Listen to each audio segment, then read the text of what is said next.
Who was Betsy Ross? In the spring of 1764, a young girl in Philadelphia named Elizabeth Griscom visited her sister at work.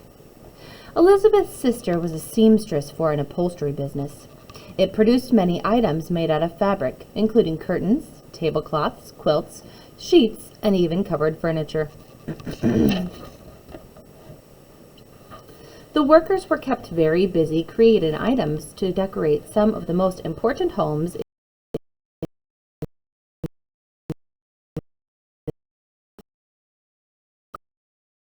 Her older sisters were working to help their large family. She would one day join them at the shop. The morning that Betsy visited the workshop, one of the seamstresses had a problem with the piece of fabric. Betsy was pretty good at sewing. She took a look at the problem and was able to fix it.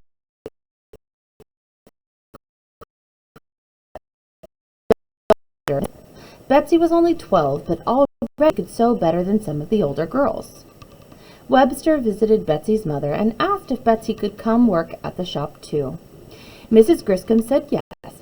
A few days later, Betsy's life at school ended and her life as a seamstress began. That day was the beginning of a sewing career that lasted almost 70 years. Over time, a legend grew that Betsy herself had sewn something very famous: the first United States flag. This may not be true, but one thing is certain: Betsy Ross and thousands of hardworking women like her helped support the cause of the colonial army and the fight for America's independence.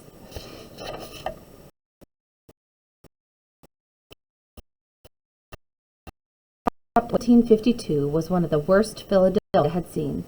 Food was scarce, and the snow was deep. The terrible cold froze animals as they stood in the fields. In a cabin just outside the city, Betsy Griscom was born on January 1st. She joined the large family of Samuel and Rebecca Griscom. Samuel worked in Philadelphia as a carpenter, and his father and grandfather had done.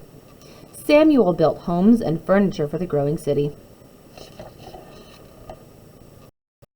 It was the largest city in Pennsylvania, one of the 13 colonies in America owned by Great Britain. It was also the largest city in all the American colonies. People had been coming to America more than 100 years. In England, they could not always worship how they wanted to. They came to the colonies so that they could follow their own religious traditions. Samuel and Rebecca's parents had made that across the Atlantic Ocean. The Griscoms were members of a Society of Friends, a Christian group also known as Quakers. The Quakers believed in a simple life. They wanted to work, worship, and raise their families. Twice a week, Betsy went to Quaker services with her family. At home, Betsy helped her mother and sisters with many chores, including stacking firewood, sweeping the rooms, and washing the dishes. The 13 colonies. The British controlled all the land along the Atlantic coast in the New World of America. But England's King George III granted specific parcels of land to people who wanted to colonize or settle it. Although each of the 13 colonies had its own history and its own governor, the government of the colonies was an extension of the English government. Virginia, founded in 1607, the Virginia Company of London. Massachusetts, 1620, was founded by the Puritans. New Hampshire, 1623, founded by John Mason. Maryland, 1632, founded by the Roman Catholics. Connecticut, 1635, founded by various people. Rhode Island, 1636, founded by Roger Williams. Carolina, 1650s, founded by the Virginians. Delaware, in 1664, founded by the Duke of York. New York, 1664, founded by the Duke of York. New Jersey, 1664, founded by the Duke of York. Pennsylvania, 1682, founded by William Penn. Georgia, 1732, founded by James Oglethorpe. Quaker children wore very plain clothing. Betsy wore long, dark dresses, usually with long sleeves, and she always wore a bonnet on her head. The older girls sometimes wore mob caps instead, which looked like small mushrooms. When Betsy was born, the Griscoms already had 5 daughters: Deborah, Susanna, Sarah, Rebecca, and Mary. 2 other Griscom children had died while infants. Betsy was the 8th child.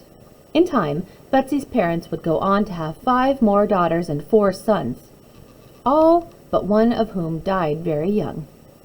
In all, only 8 of the Griscoms' 17 children survived in infancy and grew up to be adults. When Betsy was just a few years old, Samuel moved his family into the bustling city of Philadelphia. He built a large home with 11 rooms for his growing family. Unlike most religions of the time, Quakers believed that both girls and boys should be educated. When Betsy was about 6, she started school. She went to a Quaker school run by a teacher named Rebecca Jones. The students learned to read and do arithmetic. They went to class 5 days a week, and then again on Saturday mornings. Along with their regular lessons, the girls learned how to sew and make clothing. In the 1700s, most families made their own clothing. Betsy learned even more about sewing from her great-aunt Sarah Griscom, who owned her own business making women's corsets. The Society of Friends. In the 1500s and 1600s, several new Christian movements split from the larger Catholic Church in Europe. An Englishman named George Fox founded the Society of Friends, or Quakers. They did away with priests and sermons and communion, and they broke away from the Church of England. They looked to their inner light as their connection to God. Quaker services were mostly silent. However, if people were moved by their inner light, they could speak up about it. Leaving England for America, the Quakers settled mainly in Rhode Island and Pennsylvania. William Penn, a fellow Quaker, had founded Pennsylvania according to the Quaker principles. He encouraged people to worship however they chose.